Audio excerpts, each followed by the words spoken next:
Maslow needs hierarchy theory.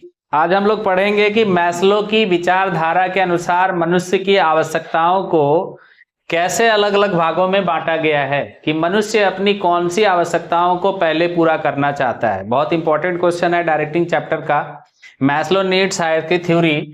यहाँ ध्यान रखिएगा, बहुत बारी क्वेश्चन आ चुका है एग्जामिनेशन में और आज भी हम लोग ध्यान रखेंगे कि क्वेश्चन आने की संभावना है। सबसे पहले कि मनुष्य जो होता है वो स्वभाव से क्या होता है बताइए, उसकी इच्छाएं अनंत होती है। ये तो हम लोग सबको ही जानते हैं कि आज हमारे पास जो भी है उससे ज्यादा पाने की इच्छा है, लेकिन मनुष्य की आवश्यकताएं भले ही बहुत ज्यादा है, लेकिन सबसे पहले किन आवश्यकताओं को प्रायोरिटी देगा वही चीज हम अभी इस टॉपिक में पढ़ेंगे। अब्राहम मैस्लो एक साइकोलॉजिस्ट थे, यूएस साइकोलॉजिस्ट। उसके अनुसार मनुष्य की आवश्यकताओं को कैसे प्राथमिकताओं के आधार पर, प्राथमिकता समझते हैं, प्रायोरिटी के आधार पर पहले किसको रखा गया कि मनुष्य को अगर कोई आवश्यकता पूरी करनी है तो सबसे पहली आवश्यकता वो क्या पूरा करना चाहेगा। तो वो पहली आवश्यकता पूरा करना जो चाहेगा उसको हम लोग बोलेंगे बेसिक फिजियोलॉजिकल नीड्स, है ना। मतलब हिंदी में इसको आप कह सकते हैं कि मनुष्य जब पहली अपनी आवश्यकताओं को पूरा करना चाहता है तो उसमें उसकी वो शारीरिक आवश्यकताएं आ जाती हैं। शारीरिक आवश्यकताएं क्या है? रोटी, कपड़ा, मकान, आज के डेट में शिक्षा भी जोड़ लीजिए, है ना। पहले रोटी कपड़ा मकान हम लोग बोलते थे, आज के डेट में सबसे पहले इन चार चीजों को महत्व दिया जाता है। मैंने इंसान जब पैसा कमाता है या काम करना शुरू करता है तो सबसे पहले इन चीजों को फुलफिल करना चाहता है ना, कि खाने के लिए उसको अनाज मिल जाए, कपड़ा मिल जाए, रहने के लिए घर मिल जाए, हो गया। और बच्चों को शिक्षा, या अगर खुद पढ़ रहा है तो खुद भी सीखना चाहता है, तो वो आ जाता है बेसिक फिजियोलॉजिकल नीड्स, हो गया। लेकिन क्या उसकी इच्छाएं यहां खत्म? नहीं। जब रेगुलर वे में उसको लगता है कि हम कम से कम इतना तो कमा लेते हैं कि अपने शारीरिक आवश्यकताएं, जो शरीर को आवश्यकता है, जिसके बल पे हम जिंदा रहेंगे, है ना, शरीर की आवश्यकताओं को सबसे पहले पूरा करना है। इसीलिए इसको फिजियोलॉजिकल नीड्स कहा गया है, शारीरिक आवश्यकताएं कहा गया है। दूसरा है सेफ्टी नीड्स। सेफ्टी नीड्स, इसको सिक्योरिटी नीड्स भी कहा जाता है। जब एक आदमी कहीं रोजगार करता है ना तो वो चाहता है कि हमको उस रोजगार की गारंटी मिले, यानी सुरक्षा मिले। समझ रहे हैं? अगर आप कहीं जॉब करते हैं तो आपको लगता है ना कि चलो अब तो फिजियोलॉजिकल नीड्स पूरा हो गया, दूसरी जो इच्छा है उसका, दूसरी जो उसकी आवश्यकता है वो है कि उसको जॉब गारंटी मिल जाए। सेफ्टी नीड्स का मतलब जॉब गारंटी, आप दिमाग में रख लीजिए। वो अपने काम में गारंटी चाहता है। गारंटी का मतलब कि इतना तो हम कमा लें कि आप आराम से हमारा घर द्वार चल जाए। समझ गए? सेफ्टी नीड्स का मतलब यही होता है। एक बड़ा से बड़ा व्यापारी भी सबसे पहले चाहता है कि हमारा जो सोर्स ऑफ इनकम है वो सिक्योर हो जाए, कि अगर हम कहीं जॉब कर रहे हैं तो वो सिक्योर हो जाए, कहीं बिजनेस कर रहे हैं तो वो सिक्योर हो जाए। गवर्नमेंट जॉब है वो तो सिक्योरिटी देता ही है, इसलिए लोग ज्यादा भागते हैं उसके पीछे। गवर्नमेंट जॉब के पीछे भागने का रीजन आज के डेट में लोगों का क्या है? जॉब सिक्योरिटी, कि वहां आदमी निश्चिंत रहता है कि हमको पैसा तो मिलेगा ही, चाहे कोविड आ जाए चाहे कुछ भी आ जाए। हुआ भी है ना ऐसा कि कोविड में केवल सैलरी, ज्यादातर कौन गारंटी मिला? सैलरी वाले को। सैलरी में किसको गारंटी मिला? ज्यादातर सर्विस होल्डर को। प्राइवेट कंपनी में तो बहुत जगह छांट दिया गया था एम्प्लॉयज को कि जाइए भाई, कंपनी बंद है तो अभी कहां से आपको सैलरी दिया जाएगा।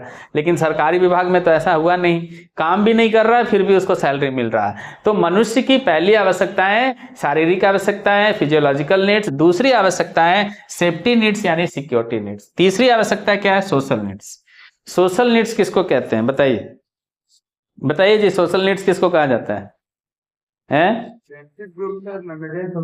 हाँ, वो चाहता है कि हमारे आसपास जो लोग हैं, जैसे मान लो एग्जांपल दे रहे हैं कि हम यहाँ से अभी चले जाएं मुंबई काम करने, तो सबसे पहले तो हम सोचेंगे कि पहले रहने खाने का जुगाड़ कर लें अपना।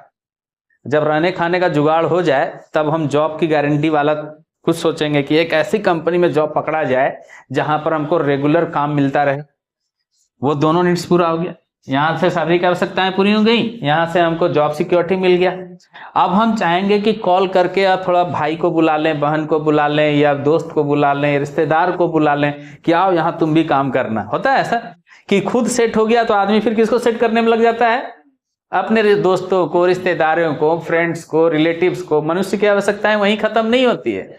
तो जब यहां हो गया तो ये पूरा करना चाहेगा, यहां हो गया तो इसको पूरा करना चाहेगा। फिर उसके बाद क्या है देखिए, तो स्टीम नीड्स। स्टीम नीड्स को बोलते हैं मान, सम्मान, पद, प्रतिष्ठा की आवश्यकताएं। जब इंसान को लगता है कि हम इसको पूरा कर लिए, यानी शारीरिक आवश्यकताएं पूरी कर लिए, जॉब सिक्योरिटी पूरा कर लिए, फिर उसके बाद लगता है कि नहीं दोस्तों रिश्तेदारों को भी सेट कर लिए, है ना। अब उसके दिमाग में आता है कि समाज में हमको मान प्रतिष्ठा मिले। बहुत ऐसे लोग हैं, आप अपने एरिया का ले लीजिए, विधायक हैं, एमपी हैं, तो मान पद प्रतिष्ठा देखते हैं कैसे बनाए रखने के लिए वो लोग क्या करते हैं, देखते होंगे आए दिन की, आज इनका दुकान का उद्घाटन है, आज वो है, आज ये समा हो रहा, तो उनमें चीफ गेस्ट उनको बुलाया गया है ना। तो वो भी कहीं ना कहीं एक नीड्स है, लगता है उसको कि हम समाज के लिए इतना किए तो हमको भी समाज में उतनी प्रतिष्ठा मिलनी चाहिए। तो आप कहिएगा सर इसको नीचे से क्यों लिया गया। बहुत लोग तो इसी को पूरा करने में हालत खराब हो जाता है, शारीरिक आवश्यकताएं पूरा करने में। कुछ लोग जो खूब सारा मेहनत करते हैं तो जॉब को सिक्योर कर लेता है, व्यापार को सिक्योर कर लेता है। कुछ लोग इससे भी अगर ज्यादा ऊपर जाते हैं तो चलो अपने दोस्तों रिश्तेदारों को भी सेट कर लिया। बहुत कम लोग ऐसे होते हैं जो स्टीम नीड्स में पहुंचते हैं। अभी ऊपर तो सेल्फ एक्चुअलाइजेशन नीड्स का बात ही नहीं कर रहे हैं।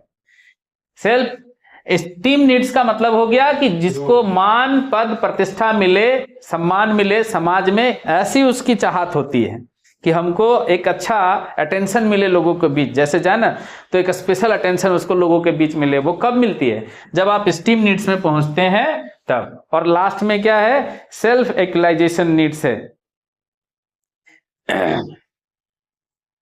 जैसे बताइए, ये तो सबसे ऊपर वाला नीड्स। किसी को पद्म श्री पुरस्कार मिल गया, देख रहे हैं कैसा फील होता है उसको। अमिताभ बच्चन को भी मिला है ना जी, है लता मंगेशकर को मिला है। एक स्टेज पे जाके मिलता है, सबको मिल पाता है। लता मंगेशकर को मिला है ना, सुने होंगे जरूर। अब आप सोचिए कि लता मंगेशकर जैसी हस्तियां, है ना, हमारे देश में, और नेता में आप मान लीजिए अटल बिहारी वाजपेयी हो गए हैं। हाँ, ये सब कौन सा नीड्स को पूरा कर रहा है आज के डेट में, सेल्फ एक्चुअलाइजेशन। इसमें बहुत कम लोग पहुंच पाते हैं। तो मनुष्य अपनी आवश्यकताओं को पूरा करने के लिए स्टार्टिंग कहां से करता है, यहाँ। यही अब्राहम मैस्लो नीड्स में यही आपको पढ़ना है कि स्टेप धीरे धीरे बहुत कम लोग यहाँ पहुंच पाते हैं। सबसे ऊपर में यही है, इसलिए रखा गया सेल्फ एक्चुअलाइजेशन नीड्स। आ गया समझ में। तो इसको थ्योरी के रूप में आप एकदम तैयार रखिए दिमाग में, 2-2 लाइन सब में लिखना है बना के। चलिए।